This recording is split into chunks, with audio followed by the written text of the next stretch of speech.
Sentiment Subbaiah అనేదంటే నాకు ముందు నుంచి చిన్నోడిని కూడా గురువు అని పిలవడం అలవాటు నాకు. ఇదేంటే గురువు అని పిలుస్తామంటే తప్పే ఉంది, పేరు పెట్టి వెంకటరమణయ్య రామయ్య ఇవన్నీ పిలవడం కంటే గురువు అంటే మంచిదే కదా, తప్పే ఉంది, చెడ్డ అలవాటే కదా. వాళ్ళు గురువు అంటే వాళ్ళ దగ్గర మనం ఏదో కొంత నేర్చుకుంటాం, తప్పే ఉంది. బట్ అలా సెంటిమెంట్ సుబ్బయ్య అనేది ఇప్పుడు చెప్పేసింది అందరికి, ఇంకా అందరం లేదు. ముఖ్యంగా ఈ సినిమాకి నాకు నిజంగా లక్కీయెస్ట్ మ్యాన్ నేను. కారణం ఏమంటే ఇండస్ట్రీకి వచ్చిన ప్రతి కొత్త డైరెక్టరు చిరంజీవి గారితో చేయాలని ఆశపడతారు, కానీ అది ఎప్పుడుకో దక్కుద్ది. అలాంటిది నాకు వచ్చిన 2వ 3వ సినిమాకి, అంటే అప్పటికి 4 సినిమాలు చేశాను నేను. సగటు మనిషి అవి సెంటిమెంట్ సినిమాలు చేశాను. అవి సెంటిమెంట్ సినిమాలు కాబట్టే ఈ సినిమా కూడా ఇది సెంటిమెంట్ ఉంది అని, పైగా చిరంజీవి గారి సినిమా నాకు రావడం అదృష్టం. దానికి కారణం మన ఎడిటర్ మోహన్ గారు. నా పేరు ఆయన చెప్పకపోతే నాకు సినిమా 10th వస్తుంది. ఎడిటర్ మోహన్ గారు నన్ను గురించి ఆయనకి తెలుసు. చిరంజీవి గారు సినిమాకి నాకు అవకాశం రావడానికి ఎడిటర్ మోహన్ గారు. చిరంజీవి గారితో ఏ డైరెక్టర్ అయినా ఫస్ట్ వచ్చినప్పుడు చిరంజీవి గారితో ఒక సినిమాని చేస్తే బాగుండని కోరుకుంటారు, కానీ చాలా అర్లీగా నాకు వచ్చింది. అందువల్ల హిట్లరు సినిమాలో సిస్టర్ సెంటిమెంట్స్ తర్వాత ఎంత అబేబీ సాంగ్ కానీ ఇంకో సాంగ్ ఎన్ని చేసినా చిరంజీవి గారు 2 పేతా సాంగ్ చేశారు లాస్ట్లో. జనరల్గా పేతా సాంగ్స్కి డ్యాన్స్ మాస్టర్ నేను ఎప్పుడు పెట్టను, నాకు అలవాట్లేదు, నేనే చేస్తాను. ఎందుకంటే మన కథ మనకు తెలుసు, డ్యాన్స్ మాస్టర్కి అంత అంటే వాళ్ళు తక్కువని కాదు, వాళ్ళకి అంత అండర్స్టాండింగ్ ఉండదు కదా కథని గురించి. అందువల్ల లాస్ట్ సెంటిమెంట్ సాంగ్స్ 2 కూడా పెద్ద హిట్. సినిమాలో అన్ని పాటలు హిట్టు, కామెడీ హిట్టు, సబ్జెక్టే టోటల్గా సిస్టర్ సెంటిమెంటు. ఇందువల్ల నేను పర్టికులర్గా ఈరోజు మీ అందరూ చూసిన వాళ్ళే ఇది నేను ఇంత బాగా రావడానికి కారణం నాకు నిర్మాత చిరంజీవి గారు, నెక్స్ట్ నాకు దొరికిన ఎల్బి శ్రీరామ్, రైటర్స్ వీళ్ళందరూ కోఆపరేట్ చేశారు. ప్లస్ కోటి గారు మంచి మ్యూజిక్ ఇచ్చారు. ఇలా హిట్లర్ అనే సినిమా నేను ఫస్ట్ టైం హిట్లర్ సినిమా వచ్చినప్పుడు నాకే మధ్య అయిపోయింది, ఇదేనా బాబు హిట్లర్ సినిమా వచ్చింది, నాకు లెటర్స్ కూడా వచ్చినాయి.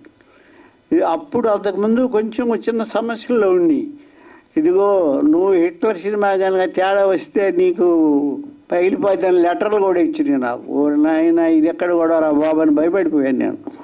అంటే చిరంజీవి గారితో హిట్లర్ సినిమా 5 చెల్లెలకి అన్నగా, వీడు మామూలుగా చిరంజీవి గారు రెగ్యులర్ మంచి ఫైటరు, అన్నీ ఏ క్యారెక్టర్ అయినా ఆయన చేయగలడు, కామెడీ చేయగలడు, అన్నీ చేయగలడు. ఈజ్ ద బెస్ట్ మెగాస్టార్ అనే పేరు వచ్చిందంటే ఆయనకి నిజంగా సపరేట్గా చెప్పపల్లా. ఇలాంటి అవకాశం నాకు రావడానికి కారణం మన ఎడిటర్ మోహన్ గారు ఆయనకి చిరంజీవి గారికి చెప్తే ఓకే అని అన్న చిరంజీవి గారికి ఇద్దరికీ నా జన్మకే రుణపడి ఉంటాను. ఎందుకంటే అలాంటి సినిమా నాకు రావడం, మళ్ళా రిలీజ్ మన తెలుగు సినిమాల్లో రిలీజ్ అయిన సినిమాలు అంతకుముందే కాదు, ఈ మధ్యకాలంలో లేదు. ఇది రిలీజ్ ఖచ్చితంగా చాలా గొప్ప సినిమా. రిలీజ్ అయినా కూడా ఫ్రెష్గానే ఉంటుంది. ఇంత మంచి సినిమాలు ఈ మధ్యకాలంలో రాలేదు కదా, రావడం లేదు. ఎందుకంటే కథలు లేక ఏదో సమస్యలు వాళ్ళ సమస్యలు వాళ్ళకి. అందువల్ల ఇంత మంచి సినిమా నాకు ఇచ్చిన ఎడిటర్ మోహన్ గారికి, చిరంజీవి గారికి నా లైఫ్ లాంగ్ రుణపడి ఉంటాను. ఈ ఫంక్షను నాతో గురుగారు అన్నారు, ఇట్లా చేద్దాం అనుకుంటున్నాను సుబ్బయ్య అని. అయ్యో బ్రహ్మాండం గురుగారు, హిట్లర్ మరలా వస్తుందంటే ఎంత ఆనందపడతారో, ఖచ్చితంగా గురుగారు మంచి ఐడియా మీదని చెప్పి నేను ఆయన్ని అన్నాను. ఆయన అంత ప్లాన్డ్గా చేశాడు. జనవరి 1 రిలీజ్ చేస్తున్నా అంటే నిజంగా ఆడియన్స్కి ఒక చిన్న ఎంటర్టైన్మెంట్, డెఫినెట్గా హ్యాపీగా ఫీల్ అవుతారు కూడా. అందువల్ల నేను గొప్పగా చెప్పేది ఏమీ లేదు. నాకు ఆయన కంపెనీలో 3 సినిమాలు, మామగారు పెద్ద హిట్టు, పల్నాటి పౌరుషం పెద్ద action part and sentiment, plus ఇది.